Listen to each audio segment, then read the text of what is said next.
Bharatmala project के तहत जो किसानों और ग्रामीणों का ज़मीन अधिग्रहित किया गया है उसमें जो है लोगों को मुआवजा नहीं मिल रहा है। औने पौने दाम दिए गए हैं। 4 लाख जो है मात्र मिला है उनको कट्ठा, और मार्केट रेट पता कीजिएगा 20 लाख 25 लाख रुपए कट्ठा है। इस परिस्थिति में जो लोग रह रहे हैं वो जब पैदल चलेंगे ज़मीन पे तभी पता चलेगा ना कि क्या हालत है लोगों की, तभी तो रास्ता मालूम होगा। हो गई है पीर पर्वत सी पिघलनी चाहिए, इस हिमालय से कोई गंगा निकलनी चाहिए। हमारी कोशिश ज़रूर है कि हम हवाई बात ना करें, हम ज़मीन पर चलें, लोगों से मिलें, उनके मुद्दे जो हैं वाकई जिससे वो परेशान हैं उसके बारे में पता चले। अब मैं आपको एक उदाहरण देता हूँ। अगर हम ढाका से पैदल नहीं आए होते चंदनवाड़ा तो हमको पता नहीं चलता कि भारतमाला नाम का कोई प्रोजेक्ट चल रहा है। और भारतमाला प्रोजेक्ट के तहत जो किसानों और ग्रामीणों का ज़मीन अधिग्रहित किया गया है, अधिग्रहण हुआ है उसका, उसमें जो है लोगों को मुआवजा नहीं मिल रहा है।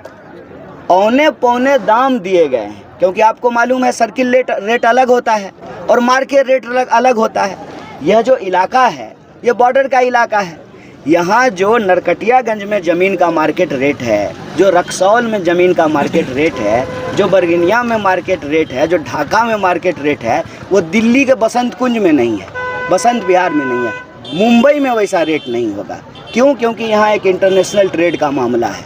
तो यहाँ के जो किसान हैं वो उम्मीद करते थे कि हमको मुआवजा मार्केट रेट के हिसाब से मिलेगा।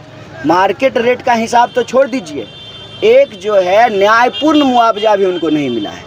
किसी को 3 लाख, किसी को 4 लाख, क्या पत्रकार जी मैं शायद ठीक बोल रहा हूँ, 4 लाख जो है मात्र मिला है उनको कट्ठा, और मार्केट रेट पता कीजिएगा 20 लाख 25 लाख रुपए कट्ठा है।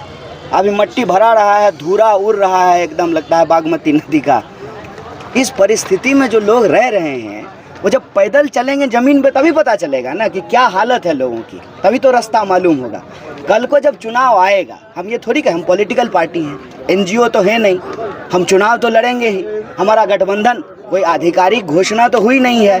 गठबंधन होगा, चुनाव लड़ेंगे, कैंडिडेट होगा, चुनाव प्रचार होगा, घोषणा पत्र बनेगा, लेकिन हम ज़मीन पर रहेंगे तब तो हमको पता चलेगा कि लोगों का मुद्दा क्या है।